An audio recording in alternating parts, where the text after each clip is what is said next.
Mesdames, Messieurs, bonsoir et merci de nous rejoindre pour le temps additionnel de cette 8e journée, cette première partie de la 8e journée de la Super League. On va se redire une nouvelle fois bonsoir messieurs, puisqu'on a passé la soirée ensemble. Bonsoir Carlos Varela, bonsoir Alain Rochat. Bonsoir. On a vu deux rencontres, on a vu Saint-Gall qui se déplaçait au Vangdorf chez des Young Boys qui pouvaient accrocher un troisième succès consécutif. Et puis on a vu bien sûr le derby entre Servette et Lausanne. On va vous résumer tout ça en 26 minutes. Et on commence par un IB au sommet de son art en ce moment qui rencontrait donc des Brodeurs en demi-teinte. On l'a dit, IB pouvait enchaîner une troisième victoire consécutive et a démarré cette partie pied au plancher. Dès la 3e minute, il y a un corner joué à 2. Ebicher pour Siebatcheux. Et Siebatcheux au premier poteau qui inscrit son 5e but. Là-dessus, peut-être une défense un petit peu statique de la part des Saint-Gallois. Oui, IB qui était vraiment en mission de plier ce match le plus vite possible. Et là, Saint-Gall joue la zone, il n'y a personne en mouvement. Contre 4 Bernois qui viennent en pleine course, c'est juste impossible à défendre. Et là, c'était après 3 minutes et il y avait déjà eu 4 occasions pour IB. C'est donc tout à fait logiquement que IB ouvre la marque et ça va continuer. IB se montre très dangereux. 6e minute, c'est Elia qui transmet à FT qui saute pour Ngamale au 2e poteau. Et là, il faut superbe parade de Ziggy. Très propre, une attaque très, très bien menée devant leur cop. Donc ça donne toujours des ailes. Et là, on sent une énorme pression des Bernois en ce début de match. Il manquait beaucoup de monde du côté des Brodeurs. C'est toute l'ossature, la colonne vertébrale des Brodeurs qui était absente et ça s'est fait sentir. Ensuite, à la 47e minute, IB va insister et Félix Mambimbi fait tout l'étalage de sa qualité technique pour inscrire le 2-0. Oui, un joli but. C'était aux premières minutes de la deuxième mi-temps. De nouveau, IB a insisté sur les côtés, dans le dos des latéraux sans cesse. Et là, c'est, on va dire, un exploit individuel quand même de Mambimbi. On voit qu'il a la tête, on va dire, sur le ballon, mais qu'il sait exactement où il est et il ne peut pas mieux la placer. C'est quasiment imparable dans le petit filet. Les Brodeurs vont sortir la tête de l'eau sur ce coup franc un peu chanceux de Doua, entré 5 minutes auparavant. Il inscrit le 2-1, mais il faut bien le dire, c'est contre le cours du jeu.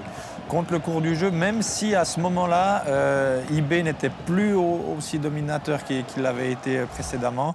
C'est un coup du sort, c'est sûr, pour les Bernois, parce que ce n'est pas un coup franc qui est très, très, très, très propre.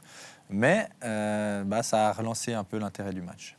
IB, dominateur, surtout en première mi-temps. Il y a eu un fait de jeu important qu'il faut relever, c'est la blessure de Christian Fasnacht, blessé à la tête. Pour l'instant, on n'a pas encore de nouvelles. Est-ce que vous avez des inquiétudes pour mercredi ? Non, alors il saignait de la tête, on a tous saigné de la tête et on a continué, mais je sais que depuis quelques mois, avec ce qui s'est passé dans le football, je sais que c'est zéro risque, donc il y a eu des contrôles.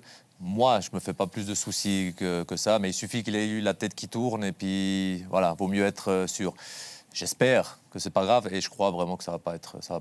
On vous tiendra informé bien sûr dès qu'on a du nouveau par rapport à ça. Il y a donc 2-1 à l'heure de jeu pour Saint-Gall. La partie s'équilibre. Les Brodeurs parviennent à se créer de nouvelles occasions. Et la 86e minute, c'est Doua qui va tenter sa chance sur un corner renvoyé au premier poteau. Là, on a quand même eu quelques frissons dans les travées du Vangdorf. Oui, même si l'angle est quand même assez difficile. C'est une frappe un peu en se retournant, donc assez compliqué à marquer depuis là. Mais c'est vrai que Saint-Gall se faisait de plus en plus pressant. Saint-Gall qui se faisait pressant et du coup Saint-Gall qui se découvrait. Wilfried Kanga aura eu 2 fois une occasion similaire. Ce duel remporté à 2 reprises par Ziggy. Là-dessus, Kanga pouvait clairement tuer le match. Oui, il peut faire mieux. Je pense qu'il prend la mauvaise décision d'essayer de tirer de là. Il peut aller affronter le gardien en le dribblant. Ça, c'est le scénario qu'on attendait. Saint-Gall est revenu un peu de nulle part. Ça a donné un peu des ailes. Ils ont joué l'atout pour égaliser. Et puis, on voyait bien que IB allait sûrement mettre le 3-1 en compte, comme ils l'ont déjà fait. Mais voilà, 2-1, c'est flatteur pour Saint-Gall. Une nouvelle défaite pour les Brodeurs d'un Peter Zeidler toujours très offensif. Est-ce qu'il faut se faire du souci, Alain Rochat ? Alors, du souci, je ne sais pas, mais je crois on en parlait, déjà un petit aperçu de quelles sont les équipes qui peuvent jouer le haut et celles qui joueront le bas. On écoute tout de suite Jérémy Guillemeneau qui faisait son retour avec le FC Saint-Gall. Jérémy Guillemeneau, un but à la 3e minute, un autre à la 47e. Comment vous expliquez ces débuts de mi-temps ratés de Saint-Gall ? Manque de concentration. Je pense que c'est un manque de concentration parce qu'on voit que sur tout le match, on les a tenus quand même. On a eu nos chances. Et je trouve qu'on a bien joué. Voilà, on les a tenus. Mais c'est vrai que, comme vous dites, à la 2e minute et 47e minute, c'est un manque de concentration tout simplement. L'autre problème, entre guillemets, en ce moment à Saint-Gall, c'est le manque d'efficacité, clairement, le manque même d'occasion. Ce soir, à Bâle, il y avait eu beaucoup d'occasions, aujourd'hui, quand même moins. Qu'est-ce qui manque offensivement à Saint-Gall en ce moment? Non, je pense qu'on a eu aujourd'hui les occasions, mais il fallait les mettre. Première mi-temps, le contre qu'on a. Deuxième mi-temps, on a eu pas mal aussi d'occasions qu'on aurait pu mettre. Donc voilà, c'est ça la différence avec IB et nous, c'est qu'eux, ils ont 2-3 occasions, ils en mettent 2, et que nous, on en a plusieurs et on n'en met qu'un. Donc c'est sur ça qu'il faut travailler, mais je pense qu'on a toutes les qualités pour pouvoir mettre plus de goals. Donc il y a juste à nous de travailler et en mettre. Jérémy Guimeno, forcément frustré pour revenir à IB. 3e victoire consécutive en championnat. On sent qu'il y a vraiment eu un déclic depuis le match nul face à Bâle. Ils ont cartonné en Ligue des Champions contre Manchester United. Tous les voyants sont au vert avant le déplacement à l'Atalanta, à Bergame. Ça, c'est sûr. Et surtout en battant Manchester, c'est, à mon avis, c'était les têtes de série de ce groupe. Ils les ont battus. Donc là, là, c'est plus qu'au vert. Là, ils peuvent aller en pleine confiance en Italie. Et notez bien sur vos agendas, le match n'est pas à 21h, mais à 18h45. Rendez-vous pour le studio dès 18h15 sur Blue Sport. On passe à la 2e rencontre de cette soirée, celle qui nous intéressait presque le plus. Côté roman, c'est ce derby lémanique entre Servette et Lausanne. C'était le point d'orgue avec des Lausannois lanterne rouge qui se rendaient chez des Grenats qui restaient sur 2 victoires très très convaincantes à domicile. Et sans surprise, ce sont bien les Servettiens qui entament le mieux cette rencontre. Avec cette première occasion à la 8e minute, Miroslav Stevanovic qui va remettre très intelligemment pour Theo Valls. Le retour de Mitcha a fait énormément de bien. Oui, c'est vraiment le détonateur sur la phase offensive. Les bonnes décisions, la justesse technique. Là, c'est vraiment une remise très, très astucieuse qui aurait très bien pu finir au fond à ce moment-là du match. On va retrouver un schéma à peu près similaire avec un long ballon de la gauche qui va arriver de nouveau jusqu'à Miroslav Stevanovic qui remise pour Kay. Puis Theo Valls qui ne va pas accrocher le cadre. Theo Valls très très offensif la saison passée, qui brille un tout petit peu moins pour l'instant, en tout cas au niveau des statistiques, mais Theo Valls toujours dangereux. Oui, là, surtout dans ce match-là, on voyait souvent Stevanovic et Valls. Là, de nouveau, c'est Stevanovic qui, beaucoup de jours, n'aurait pas mis la tête parce que le centre n'est pas extraordinaire. Lui, il lâche rien, il la remet encore en jeu. Et là, Valls, c'est sa 2e occasion en peu de temps. On le voit bien dans les 30 derniers mètres. Et il est de plus en plus présent. J'ai envie de dire à l'image de Servette qui a fini les actions quasiment à 5, 6 joueurs dans les 16 mètres lausannois. Servette qui ne pouvait pas compter sur Timothy Cognac qui s'est blessé lors du déplacement à Zurich en milieu de semaine. C'est donc Theo Valls qui est à la baguette visiblement, et c'est Theo Valls qui va une nouvelle fois créer du danger. C'est lui qui déborde sur la gauche, parvient à trouver Miroslav Stevanovic de la tête. Il bat Suzuki, ouverture du score tout à fait logique pour les Grenats. Tout à fait logique à ce moment-là, et c'est vraiment une très belle action de foot. On met la défense hors de position, un bon centre au 2e poteau et la finition de la tête. Il arrive lancé, il prend le dessus sur Suzuki qui n'est pas le plus grand. Donc une très belle action et un très beau but des Servettiens à ce moment-là. Carlos Varela, on sent une machine bien huilée tout de même côté joueur. Oui, on l'a vu tout au long du match, même quand ça n'allait pas au milieu, ça se trouvait, c'est passé par Cespedes, de gauche à droite. Il n'y a pas de secret, c'est la continuité, c'est le travail qu'ils ont fait pendant ces années. On ne change pas beaucoup de joueurs, c'est une machine. C'est ce que j'ai dit, c'est que je pense qu'à partir de la 6e, 7e journée, je pense qu'on peut voir les équipes qui sont au-dessus. Je mets Bâle, IB, Servette. Dans ce genre de match, on voit, c'est une équipe au courage qui est en difficulté, c'était Lausanne, et une équipe où il y a des certitudes. Le résultat, c'est autre chose, il y a des faits de jeu, mais il y a quand même 3, peut-être avec Zurich, des équipes qui quand même confirment week-end après week-end qui vont être là, je pense, jusqu'au bout en haut. Servette supérieure au Lausanne Sport dans le jeu, mais Servette qui va se faire rattraper sur un fait de jeu, comme vous l'avez dit, 42e minute, saut à son maillot retenu par Cespedes. Monsieur Horis Berger siffle penalty. Toujours discutable, la faute elle est là, elle est légitime. Après c'est toujours ce genre de contact dans la surface qui fait jaser les défenseurs. Oui, c'est l'éternel débat, donc il y a des contacts quand on est autant de joueurs dans un si petit espace.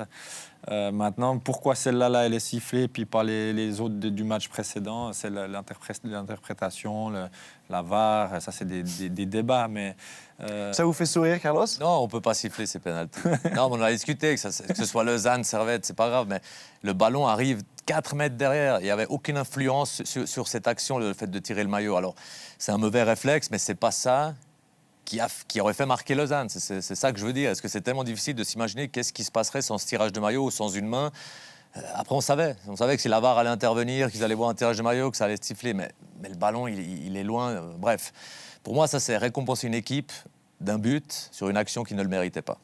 La faute est légitime et vous avez probablement la même discussion chez vous. On va regarder bien sûr la transformation de Stjepan Kukuruzovic. Il avait manqué exactement le même duel lors de la 17e journée la saison passée. Cette fois-ci, ça fait mouche et il permet au LS de revenir à 1-1 à la mi-temps. C'est bien payé pour les Lausannois. Très très bien payé, ça c'est sûr. On les avait pratiquement pas vus. Alors on a dit, ils ont essayé, la volonté était là, mais dans les faits, il manquait vraiment quelque chose à Lausanne, en tout cas dans cette première mi-temps. En deuxième période, ce sont toujours les Grenats qui vont être dominateurs. La première chance, en revanche, paradoxalement, elle est lausannoise. 52e minute, Shafik transmet à Suzuki qui décale Amdouni. Là-dessus, il y avait peut-être mieux à faire pour Amdouni. Il pouvait la cadrer, il n'est pas loin. Je pense que s'il la cadre ou il la croise, ça peut aller au bout. Lausanne était à ce moment-là plus haut sur le terrain, en tout cas, plus courageux. Castriote Imeri, qui était titulaire, a brillé pendant son temps de jeu. Là-dessus, s'il la met au fond, c'est carrément splendide. Ah, c'est magnifique. On connaît sa qualité de frappe. Depuis l'extérieur gauche, il rentre sur son bon pied, il enroule. C'est une magnifique frappe qui aurait pu finir au fond. En l'absence de Timothée Cognas et Ronny Rodelin qui occupaient le triangle dans l'entrejeu, et c'est lui qu'on retrouve sur cette reprise de volée. On pouvait avoir quelques doutes peut-être sur la capacité à Ronny Rodelin d'être présent dans ce triangle, dans l'entrejeu, avec son physique un peu plus longiligne. Il vous a convaincu? Oui, non, c'est beaucoup mieux dans l'axe que sur un côté, parce que moi, pour être ailier, il n'a pas les caractéristiques nécessaires pour être ailier, mais là, cette volée, c'est pied gauche, super coordination, il n'a pas fait de déchets, quasiment pas de mauvaise passe. Donc, alors, à ce qui paraît, c'est un joueur en plus très intelligent dans ses choix. Donc, il manquait Cognas, mais Rodelin a montré que dans l'axe, ça peut faire l'affaire. Castriote Imeri qui devait saisir sa chance également. On peut dire qu'il a rendu une belle copie. Oui, il marque un but le dernier match. Ce soir, il était présent. Il était à l'image de Servette, propre, appliqué. Ma foi, voilà, il y a la réussite qui ne lui a pas souri. Mais on connaît le potentiel d'Imeri. Et à lui de répéter ses performances match après match. Match après match que vous pourrez retrouver dimanche soir à 20h. Jérémy Frick n'aura probablement pas besoin de passer un grand coup d'éponge sur ses gants ce soir. On le retrouve à l'interview. Jérémy Frick, un point ce soir, un point qui doit quand même avoir un goût amer. Ouais, je crois que c'est un tout petit point pour Servette aujourd'hui. On n'a qu'à voir la mine des conflits de chaque joueur après le match. J'ai l'impression d'avoir perdu le match alors qu'on avait la totale maîtrise. Ça fait mal de ne pas avancer quand il y a beaucoup de public, quand tu as la maîtrise du match. Mais voilà, des fois, il faut accepter de prendre un point. Il y a peut-être quelques années, on les aurait perdu ces matchs. Et aujourd'hui, voilà, on doit se contenter d'un point qui est bien entendu scandaleux au vu de la physionomie du match. Mais voilà, on doit l'accepter. Et puis maintenant, focus sur Young Boys. On pourra prendre les points contre eux. Parce que vous avez essayé à peu près tout ce que vous pouviez faire ce soir. Par l'axe, par les côtés, dans les airs. Finalement, vous avez peu de choses à vous reprocher. Ouais, juste efficacité, mais efficacité offensive et défensive. Voilà, on ne peut pas donner un penalty à 3 minutes de la fin de la première mi-temps quand on a une maîtrise pareille.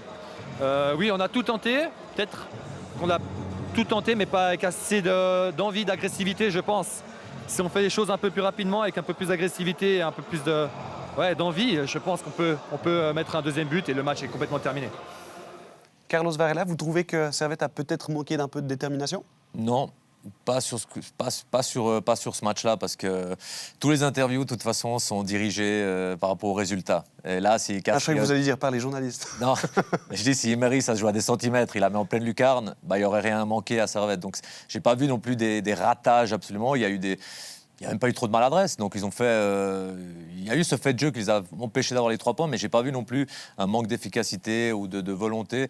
Ça s'est joué à 2 centimètres, même à moins, des fois, avec Valls en première mi-temps. Donc, des fois, il faut un peu la réussite. Ça, c'est plus joué à la réussite, je trouve. Un manque de réussite. Un partout, donc score final, effectivement, peut-être quelques regrets du côté servettien. On écoute tout de suite la réaction de Simone Grippo.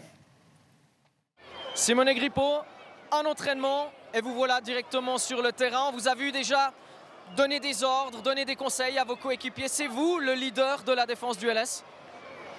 Non, je crois qu'on doit être tout le monde des leaders parce que, bon, on est une équipe jeune, mais il faut prendre des responsabilités tout de suite, toute l'équipe, parce que, bon, on est dans une situation pas agréable, mais je suis convaincu qu'on va sortir de là.